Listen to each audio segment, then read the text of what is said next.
Hello guys, कैसे हो आप लोग। देखो, हम लोगों ने जो पिछली क्लास थी उस पिछली क्लास में हम लोगों ने मेल गैमेटोफाइट यानी नर युग्मकोद्भिद के बारे में बात करी थी कि नर युग्मकोद्भिद का विकास कैसे होता है। तो हमने पुष्प से विकास यानी उसका विकास का क्रम पढ़ा था।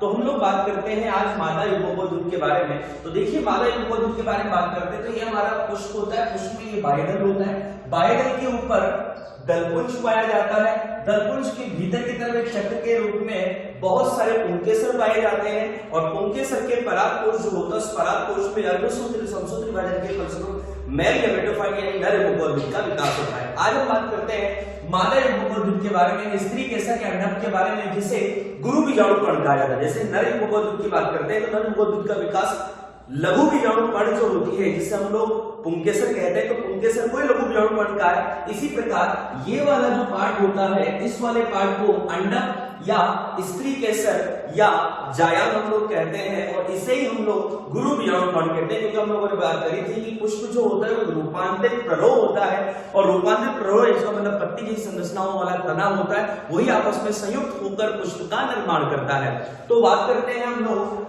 यानी ये तो पुष्पासन वाला भाग होता है। पुष्पासन के बाद ये वाला जो अंडाकार भाग होता है इसे हम लोग कहते हैं अंडाशय। अंडाशय के ऊपर नलिकाकार संरचना होती है, इसे वर्तिका कहा जाता है और वर्तिका के ठीक ऊपर एक कैप लाइक स्ट्रक्चर होती है, टोपीनुमा संरचना होती है, प्यारेनुमा संरचना होती है, उसे वर्तिका को कहा जाता है। अगर बात करें तो जायान जो होता है यानी पिस्टिल जो होता है जिसे हम लोग जायान कह सकते हैं या स्त्री केसर कह सकते हैं या हम लोग इसे अंडक भी कह सकते हैं। तो इसका निर्माण जो हो रहा है वो होता है, नीचे वाला जो भाग होता है ओवेरी जिसे हम लोग अंडाशय कहते हैं, ओवेरी के ऊपर नलिकाकार संरचना वर्तिका जो होती है उसे स्टाइल कहते हैं और ऊपरी भाग जो होता है कैपनुमा वर्तिका जिसे स्टिग्मा कहा जाता है। स्टिग्मा, स्टाइल और ओवेरी मिलकर क्रिस्टल या जायन का निर्माण करते हैं, यानी वर्तिका और अंडाशय जो होते हैं आपस में मिलकर जायन का निर्माण करते हैं। अगर हम लोग अंडाशय के बारे में बात करते हैं तो अंडाशय के अंदर जो होता है वो बीजांड होता है। ये बीजांड, इस बीजांड से ही आगे जाकर निर्माण होता है मादा युग्मकोद्भिद का। तो जब इसको जूम किया जाता है तो देखो यहाँ पर ये जो संरचना होती है, ये जो लाइन दिख रही है हम लोगों को, ये बीजांड आसन होता है।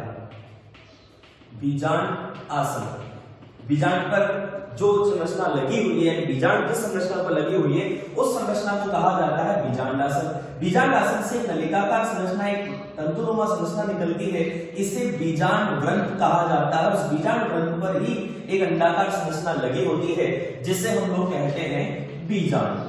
और ये जो संरचना हम लोगों को दिखाई दे रही है ये बीजांड की ही संरचना होती है। तो हम लोग बात कर रहे हैं कि कभी-कभी क्या होता है कि अंडाशय के अंदर यानी अंडक के अंदर अगर बीजांड आपस में जुड़े हुए हो तो उसे संयुक्त अंडापी कहते हैं, यानी संयुक्त अंडापी कहते हैं। यानी कहने का मतलब है उसमें बीजांड के अंदर यानी जो बीजांड है उस अंडाशय के अंदर उपस्थित जो बीजाणु आपस में चिपके हुए जुड़े हुए हैं उसे संयुक्त अंडापी कहा जाता है, जैसे पिटूनिया में जो पाया जाता है। और कुछ पादप ऐसे होते हैं जिनमें बीजांड जो होता है पृथक पृथक होता है, यानी अलग अलग डिफरेंट रूप से जुड़ा हुआ होता है। ये कह सकते हैं कि पृथक अंडापी जो होता है वो तो संयुक्त अंडापी और पृथक अंडापी। आगे बात करते हैं, कुछ बीजांड में व्रंत पाया जाता है, कुछ बीजांड में व्रंत नहीं पाया जाता। तो हम लोग बात करते हैं यहाँ पर जो जायान है, जायान के बीजांड के संरचना के बारे में अगर बात करते हैं तो बीजांड का जो निर्माण होता है वो होता कैसे है। तो पहले तो हम लोग बीजांड की संरचना के बारे में बात कर लेते हैं, फिर बीजांड के अंदर जो मादा युग्मकोद्भिद का विकास होता है वो किस प्रकार होता है, यानी जिसे हम लोगों ने पढ़ा था लघु बीजाणु जनन, यानी लघु बीजाणु का निर्माण, परागकण का निर्माण कैसे होता है, तो लघु बीजाणु जनन की क्रिया होती है। इसी प्रकार नर को हमेशा लघु माना गया है। तो यहाँ पर हम लोग इसके बारे में बात करें मादा युग्मकोद्भिद के बारे में। तो मादा युग्मकोद्भिद के बारे में अगर बात करते हैं तो मादा युग्मकोद्भिद जो होता है इस मादा युग्मकोद्भिद को हम लोग गुरु शब्द का यूज करेंगे, यानी यहाँ पर गुरु बीजाणु का निर्माण होगा। तो गुरु बीजाणु के निर्माण की जो क्रिया होगी उसे गुरु बीजाणु जनन कहा जाता है। चलिए इस बात करते हैं हम लोग। सबसे पहले बात करें तो देखो बीजांड आसन से व्रंतनुमा संरचना जो जुड़ी होती है उसे बीजांड व्रंत कहा जाता है। ये हमारे पास बीजांड व्रंत होता है। इसी बीजांड व्रंत जो होता है इस बीजांड व्रंत से अगर ये जो संरचना जुड़ी हुई है बीजांड कहलाती है। तो बीजांड व्रंत और बीजांड यानी बीजांड व्रंत से जो बीजांड जुड़ा होता है उस संधि स्थल को हाइलम कहा जाता है। बीजांड और बीजांड ग्रंथ के संधिस्थल को हाइलम कहा जाता है। इसके बाद हम आगे बात करते हैं तो इसी बीजांड ग्रंथ और बीजांड काई जो होता है उस बीजांड काई में विशेष प्रकार का संवहन ऊतक पाया जाता है जिससे हम लोग राफे कहते हैं। कि संवहन ऊतक जिसे लंबी नलिकाकार उभार पाया जाता है, इस लंबी नलिकाकार उभार को राफे कहा जाता है। इसके बाद जो बीजांड जो होता है उस बीजांड के चारों तरफ आवरण पाए जाते हैं, यानी यूं कह सकते हैं कि मृदुतकी कोशिका से बनी हुई एक विशेष प्रकार की संरचना जो होती है, ये मृदुतकी कोशिका से बनी हुई संरचना होती है, इसे हम लोग बीजांड काई कहते हैं। यानी ये पूरा जो गोला है इस पूरे गोले को हम लोग बीजांड काई कहते हैं। इंग्लिश में से न्यूक्लियस कहा जाता है। इस बीजांड काई के चारों तरफ पाए जाने वाले आवरण को अध्यावरण या इंटेग्यूमेंट कहते हैं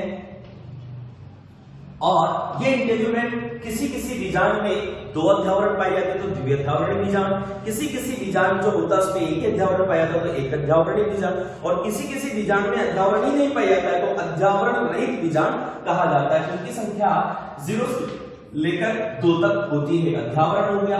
इसके बाद हम लोग बात करते हैं ये अध्यावरण जो बीजांड उस बीजांड के एक सिरे को नहीं ढकता है, जिस भाग को नहीं ढकता उसे बीजांड द्वार कहा जाता है और ये बीजांड द्वार जो होता है उसे इंग्लिश में माइक्रोपाइल कहते हैं। उसके बाद बीजांड द्वार जो होता है बीजांड द्वार के पीछे का पश्चिम भाग जो होता है उसे हम लोग निभाग कहते हैं या इसे हम लोग इंग्लिश में चैलेजा कहते हैं। उसके बाद हम लोग बात करते हैं तो जो बीजांड जो होता है इस बीजांड के अंदर जो खाली जगह आपको दिख रही है बीजांड काई के अंदर, ये बीजांड काई है पूरा।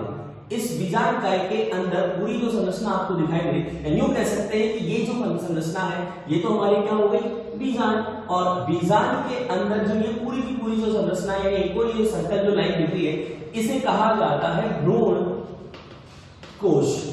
तो एक लेयर तो ये वाली, इस लेयर को तो यानी इस लेयर वाली संरचना को तो पूरा संयुक्त रूप से बीजांड काई कहा जाता है। इसके अंदर जो ये संरचना होती है भ्रूण कोश खाली जगह जो होती है इसे हम लोग भ्रूण कोश कहते हैं, जो बाद में निषेचन के फलस्वरूप यही भ्रूण कोश आगे जाकर भ्रूण कोश में चेंज हो जाता है। तो हम निषेचन नहीं हुआ तब तक तो हम इसे कहते हैं भ्रूण कोश और जब इसमें निषेचन हो जाता है तो ये संरचना आगे जाकर भ्रूण कोश का निर्माण करती है, एम्ब्रियो सेट। अभी क्या कहेंगे इसे एम्ब्रियो सेट और उसके बाद इसे एंडोस्पर्म कहा जाता है। तो एंडोस्पर्म जो है वो भ्रूण कोश है और एम्ब्रियो से भ्रूण कोश जो है वो ये वाली संरचना होती है। आगे हम अगर बात करते हैं तो जब इसमें विभाजन हो जाता है तो विभाजन होने के बाद क्या क्या होता है वो प्रोसेस बाद में पढ़ेंगे। तो अभी हम लोगों ने बीजांड की संरचना के बारे में बात करी, चलिए वो भी बात कर लेते हैं। बीजांड द्वार जो वाला भाग होता है उस बीजांड द्वार वाले भाग में 7 कोशिकाएं पाई जाती है। एक्चुअली केंद्रक जो होते हैं वो 8 होते हैं और कोशिकाएं जो होती है वो 7 होती है। बीजांड द्वार की साइड की तरफ की जो कोशिकाएं होती हैं कोशिकाओं में से 2 साइड की जो कोशिकाएं होती हैं उन्हें सहायक कोशिका या सिनर्जिड सेल कहा जाता है और मध्य में कोशिका जो होती है उसे अंडे कोशिका या एग सेल कहते हैं। उसके बाद मध्य में 2 केंद्र की एक संरचना पाई जाती है, 2 केंद्र की कोशिका पाई जाती है जिसे ध्रुवीय कोशिका या द्वितीयक केंद्र कहा जाता है, पोलर सेल या सेकेंडरी न्यूक्लियस कहा जाता है। उसके बाद निभाग भाग की ओर की जो कोशिकाएं होती हैं उन्हें हम लोग प्रतिमुखी कोशिका या एंटीपोडल सेल या प्रतिव्यासंत कोशिका कहते हैं। तो ये हम लोगों ने मादा युग्मकोद्भिद जो है वो पूरा का पूरी जो संरचना होती है इसे ही हम लोग मादा युग्मकोद्भिद कहते हैं, जो किसके अंदर बनता है भ्रूण कोश के अंदर। तो भ्रूण कोश के अंदर बनने वाली ये 7 कोशिकीय और 8 केंद्रीय अवस्था पोलीगोनम अवस्था कहलाती है और इस पोलीगोनम अवस्था के बारे में प्रोफेसर पंचानन महेश्वरी जो थे उन्होंने बताया।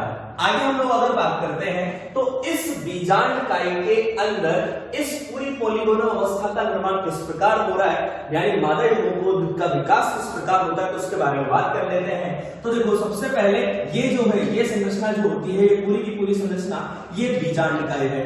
इस बीजांड काई की जो संरचना होती है उसमें बाह्य आवरण जो होता है उसे बाह्य त्वचा कहा जाता है। बाह्य त्वचा के बाद भीतर की तरफ की जो कोशिकाएं होती हैं भीतर की तरफ का जो आवरण होता है उसे अधस त्वचा कहा जाता है।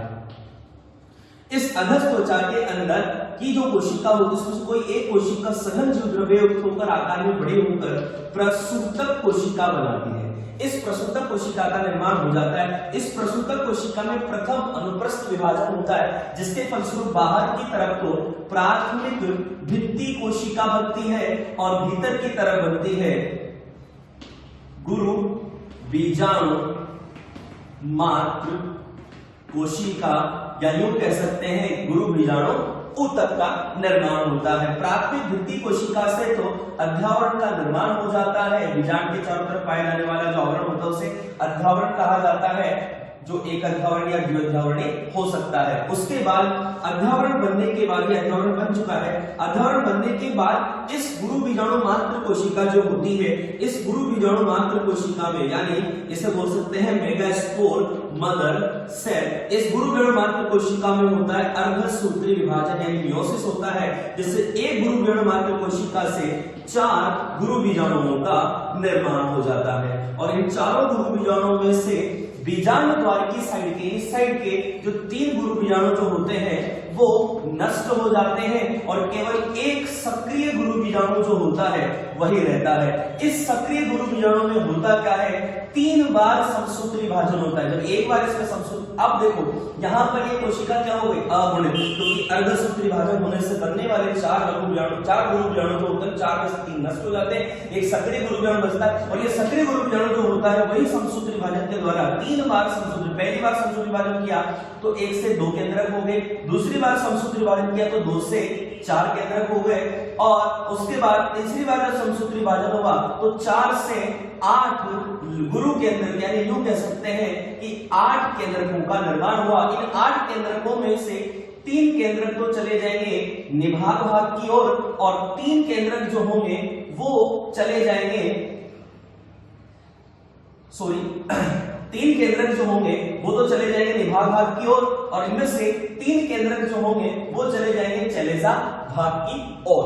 उसके बाद 2 केंद्रक जो शेष बचते हैं हमारे पास, इन दोनों केंद्रकों में से, यानी 2 केंद्रक जो हमारे पास शेष बचते हैं, ये दोनों केंद्रक मध्य भाग में उपस्थित हो जाते हैं। तो इनके चारों तरफ धीरे धीरे भित्ति का निर्माण स्टार्ट हो जाता है। तो 3 केंद्रक जब यहाँ गए थे चारों तरफ तो भित्ति का निर्माण स्टार्ट हुआ तो ये तो कहलाएंगे प्रतिमुखी कोशिकाएं, और जो बीजाणु द्वार को 3 केंद्रक जाते हैं, जैसे 2 साइड की कोशिका के केंद्र के चारों तरफ जो भित्ति बनती है वो तो कहलाएंगे सहायक कोशिका और मध्य की अन्य कोशिका कहलाती है। शेष 2 केंद्रक जो होते हैं वो हमारे पास कहां चले जाते हैं, मध्य भाग में, और मध्य भ्रूण कोश के मध्य भाग में चले जाते हैं और ये द्वितीय केंद्रक या ध्रुवीय कोशिका का निर्माण करते हैं। तो इस प्रकार से हमारे पास मादा युग्मकोद्भिद जो होता है उसका निर्माण स्टार्ट हो जाता है। अब हम लोग एक चीज की बात और कर लेते हैं, कभी कभी एक क्वेश्चन और पूछा जाता है, वो क्वेश्चन क्या है हमारे पास कि जो बीजाणु जो होता है वो अलग अलग पात्रों में अलग अलग प्रकार का होता है, अलग अलग आकृति में अलग अलग स्वरूप में उपस्थित होता है, जिससे हम लोग एक ही आधार पर बात करेंगे।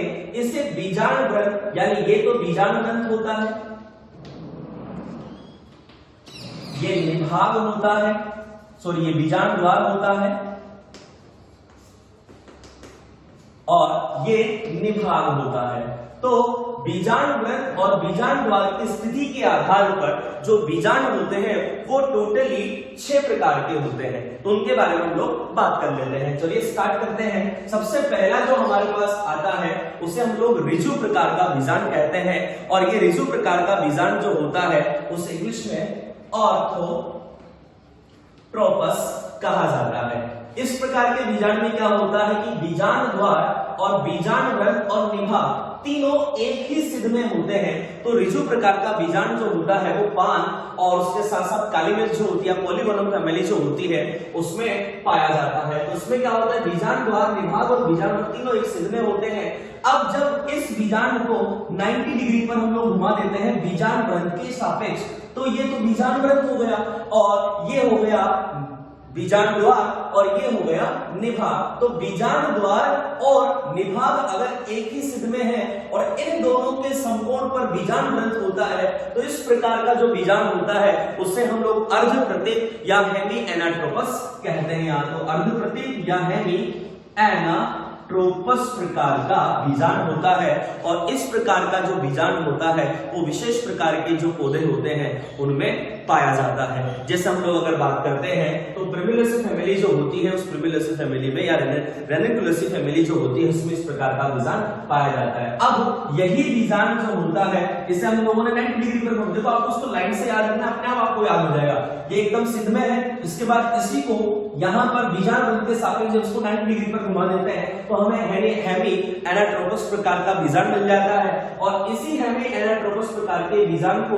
जब हम लोग 90 डिग्री से ज्यादा और 180 डिग्री से कम, यानी दोनों के मध्य में 90 डिग्री से अधिक और 180 डिग्री से कम डिग्री के यानी डिग्री के कोण पर जब इसको घुमाया जाता है, घुमाने का मतलब अपने आप घूम जाता है, तो इस घूमने वाले जो यानी इस प्रकार का जो बीजांड होता है, यानी 90 डिग्री से अधिक और 180 डिग्री से कम कोण पर अगर बीजांड बल से बीजांड घूम जाता है तो इस प्रकार का बीजांड जो होता है वो वक्रित प्रकार का या कैम्पाइलोट्रोपस प्रकार का बीजांड कहलाता है। और उस प्रकार के बीजांड में ये जो बीजांड काय होता है ये वक्रित हो जाता है, भ्रूण कोश वक्रित नहीं होता, केवल बीजांड काय जो होता है वो बीजांड काय यानी न्यूक्लियस जो होता है वो बीजांड काय वक्रित हो जाता है। होने में ये इसके समान ही यानी प्रतीक के समान जैसा ही होता है। बस कहने का मतलब ये 90 डिग्री पर होता है, 90 डिग्री से अधिक और 180 डिग्री से कम होता है, बाकी संरचना में वैसा वैसा है।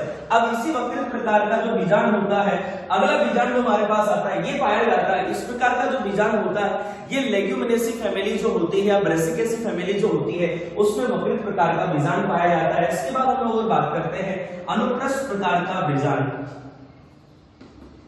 इस अनुप्रस्थ प्रकार का जो बीजांड होता है इसे हम लोग हेमी यानी जो ऑर्थोट्रोपस जो होता है वो ये प्रकार है, उसके बाद हेमी एनाट्रोपस प्रकार का आ जाता है, फिर कैम्पाइलोट्रोपस यानी वक्रित प्रकार का आ जाता है, और इसके बाद हमारे पास जो आता है आर्थोट्रोपस।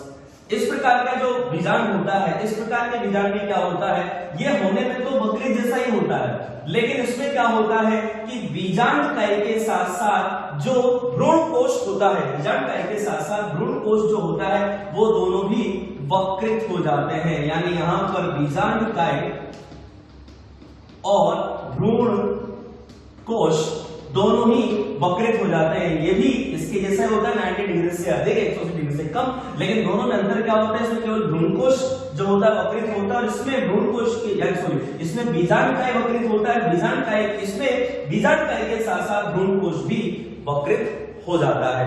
एलिसमेसी फैमिली जो होती है या ब्यूटामोनेसी फैमिली, लोगोमिनेसी फैमिली जो होती है, इन फैमिलीज में इस प्रकार का बीजांड पाया जाता है। ठीक है, आगे बात कर लेते हैं अनुप्रस्थ प्रकार के बीजांड के बाद अगला बीजांड जो आता है वो आता है एनाट्रोपस प्रकार का। और ये एनाट्रोपस प्रकार का जो होता है इसे हम लोग प्रतीप बीजांड कहते हैं। प्रतीप का मतलब होता है उल्टा। अब प्रतीप शब्द है यानी यहाँ पर ये अर्ध प्रतीक था, अर्ध प्रतीक मतलब आधा ही उल्टा हुआ था, और यहाँ पर जैसे मान लो ये ऐसे सीधा था, इसको ऐसे किया तो ये एनाट्रोपस हो गया, थोड़ा सा और घूमा तो वक्रित हो गया, थोड़ा सा हल्का सा और घूम गया तो अनुप्रस्थ हो गया, और बिल्कुल नीचे आ गया। यानी 180 डिग्री के कोण पर जब हमारा ये ऑर्थोट्रोपस या यूं कह सकते हैं कि बीजांड बल के सापेक्ष अगर बीजांड 180 डिग्री के कोण पर घूम जाता है तो बीजांड द्वार नीचे आ जाता है। बीजांड द्वार और निभाग तो एक सिद्ध में होते हैं और ये बीजांड द्वार जो होता है वो बीजांड बल के समीप आ जाता है। और ये जो आपको डायग्राम दिख रहा है ये प्रतीक प्रकार का अधिकांश आवृतबीजी 82% आवृतबीजी पादपों में प्रतीक प्रकार का यानी एनाट्रोपस प्रकार का ही बीजांड पाया जाता है। इसके साथ आगे बात करते हैं एक और प्रकार का बीजांड होता है जिसमें क्या होता है कि बीजांड रंध्र जो होता है वो काफी लंबा होता है, जिसकी वजह से क्या होता है कि बीजांड जो होता है वो बीजांड रंध्र के सापेक्ष 380 डिग्री के कोण पर घूम जाता है, यानी 360 डिग्री के कोण पर घूमकर वापस ऑर्थोट्रोपस जैसा ही दिखाई देता है। इसे हम लोग सर्सिनोट्रोपस या सर्सिनोट्रोपस प्रकार का या वर्तुल प्रकार का बीजांड हम लोग इसे कहते हैं, और ये नागफनी जो होता है उसमें पाया जाता है। आगे एक चीजों की और बात कर लेते हैं। देखो जो बीजांड व्रत होता है, बीजांड काई जो होता है उसकी कोशिका, यानी बीजांड व्रत और बीजांड काई की जो कोशिकाएं होती है, बीजांड व्रत और बीजांड काई जिस स्थान पर जुड़े होते हैं उन दोनों के बीच में कुछ विशेष प्रकार की कोशिकाएं उपस्थित होती हैं। ये कोशिकाएं एक विशेष प्रकार का ऊतक बनाती है जिसके द्वारा विशेष प्रकार के एंजाइम और हार्मोन का स्त्रवण होता है, जो भ्रूण कोश यानी जो भ्रूण कोश जो होता है उसको पोषण प्रदान करने का कार्य करते हैं, जिसे हम लोग हाइपोस्टेस कहते हैं। आगे एक और बात कर लेते हैं, बीजाणु तंत्र जो होता है या यूं कह सकते हैं बीजाणु काई के शीर्ष भाग पर एक विशेष प्रकार की कोशिकाएं पाई जाती है जिसे हम लोग एपिस्टेस कहते हैं। तो हाइपोस्टेस तो बीजाणु तंत्र और बीजाणु काई की कोशिकाएं जो होती है उनके मध्य पाया जाता है, और एपिस्टेस जो होता है वो बीजाणु काई के शीर्ष भाग पर पाई जाने वाली संरचना होती है। इसी प्रकार मैक्रोबियसी फैमिली हो गई, एनाकार्डियसी फैमिली हो गई, कैम्पसी फैमिली हो गई, इन सब फैमिलीज में एक विशेष प्रकार की संरचना पाई जाती है। बीजाणु व्रत पर एक विशेष प्रकार की उभारनुमा संरचना या व्रतनुमा संरचना होती है जिसे ऑब्ट्यूरेटर या सेतुक कहा जाता है। और ये ऑब्ट्यूरेटर या सेतुक जो होती है ये क्या करती है, पराग नलिका जो होती है उस पराग नलिका को बीजाणु द्वार में प्रवेश होने का लिए मार्ग प्रदान करती है। यानी ये जैसे ट्रैफिक पुलिसमैन होता है उसी तरीके से वर्क करती है। जब पराग नलिका बीजाणु द्वार वाले भाग से बीजाणु के अंदर प्रवेश करती है तो उस समय ये जो सेतुक होता है या ऑब्ट्यूरेटर जो होता है वो इसको निर्देश देता है कि आपको इस जगह से एंटर करना है, यानी पराग नलिका जो होती है नलिकाओं की उसको इस जगह से एंटर करना है। तो इस प्रकार से हमारे पास जो सारी चीजें आती है मादा ल्यूकोड्रिस के संबंधित हम लोगों ने बात करी। हम लोगों ने इससे पहली वाली क्लास में ल्यूकोड्रिस के बारे में बात करी। अब यहाँ पर हम लोग मादा ल्यूकोड्रिस जो है उसके बारे में बात कर रहे हैं। तो मादा ल्यूकोड्रिस का विकास इस प्रकार होता है उसको हम लोगों ने बात करी। अब अगर नर ल्यूकोड्रिस और मादा ल्यूकोड्रिस के विकास में अगर अंतर की बात करें तो नर ल्यूकोड्रिस का विकास तो परागकोश होता है, जबकि मादा ल्यूकोड्रिस का विकास जो होता है वो बीजांड यानी जो जायांग जो होता है, जायांग का अंडाशय वाला अंडक वाला जो भाग होता है उस अंडक में पाए जाने वाला जो बीजांड होता है इस बीजांड से ही मादा ल्यूकोड्रिस का विकास होता है। आगे हम लोग बात करते हैं तो जैसे नर ल्यूकोड्रिस जो होता है इस नर ल्यूकोड्रिस में पराग नलिका का निर्माण होता है, जबकि मादा ल्यूकोड्रिस में ऐसी कोई संरचना का निर्माण नहीं होता। नर ल्यूकोड्रिस की बात करें तो नर ल्यूकोड्रिस में एक संरचना तो काई केंद्रक होता है। ये काई केंद्रक क्या करता है कि पराग नलिका जो होती है इस पराग नलिका के निर्माण को प्रेरित करता है, और जो दो नरयुग्मक होते हैं दोनों नरयुग्मक से एक नरयुग्मक जो होता है वो तो अंड कोशिका से संलग्न करके जाइगोट बनाता है, और दूसरा नरयुग्मक जो होता है वो द्वितीय केंद्र के ध्रुवीय कोशिका से संलग्न करके आगे जाकर भ्रूण पोष का निर्माण करता है। यानी भ्रूण पोष का निर्माण करने वाली जो संरचना होती है वो त्रिगुणित अवस्था होती है, क्योंकि दो केंद्र तो उसमें पहले से ही है और एक नरयुग्मक का केंद्र संलग्न होकर त्रिगुणित अवस्था बनाता है, और यही त्रिगुणित भ्रूण पोष का पाया जाना और बीजी पात्र की सबसे मेन विशेषता होती है। तो यहाँ पर दो बार निश्चय होता है, एक बार अंड कोशिका से नरयुग्मक, एक नरयुग्मक अंड कोशिका संलग्न करता है, दूसरा नरयुग्मक जो होता है वो ध्रुवीय कोशिका द्वितीय केंद्र संलग्न करके भ्रूण पोष का निर्माण करता है। अंड कोशिका संलग्न करने वाला नरयुग्मक द्विगुणित कोशिका वाला होता है, यानी द्विगुणित जाइगोट का निर्माण होता है, जाइगोट से भ्रूण का विकास होता है, भ्रूण से आगे जाकर यानी इसी बीजांड नामक संरचना से बीज का निर्माण होगा, बीजांड को चेंज हो जाएगा बीज में, और जो अंडाशय जो होता है वो आगे जाकर फल का निर्माण करेगा, जो हम लोग निषेचन वाले टॉपिक में यानी निषेचन जब पढ़ेंगे तो वहां हम लोग बात करेंगे। तो हम लोगों ने नर ल्यूकोड्रिस और मादा ल्यूकोड्रिस का विकास कर लिया। अब इन दोनों में निषेचन किस प्रकार होगा तो उसके लिए सबसे मेन इंपॉर्टेंट जो रिक्वायरमेंट होती है वो होती है परागण की क्रिया। तो परागण की क्रिया के बारे में बात करेंगे, फिर परागण के बाद जब निषेचन के शब्द के बारे में बात करेंगे तो निषेचन किस प्रकार होता है उसके बारे में हम लोग बात करेंगे। तो आज के लिए इतना ही। Thank you so much.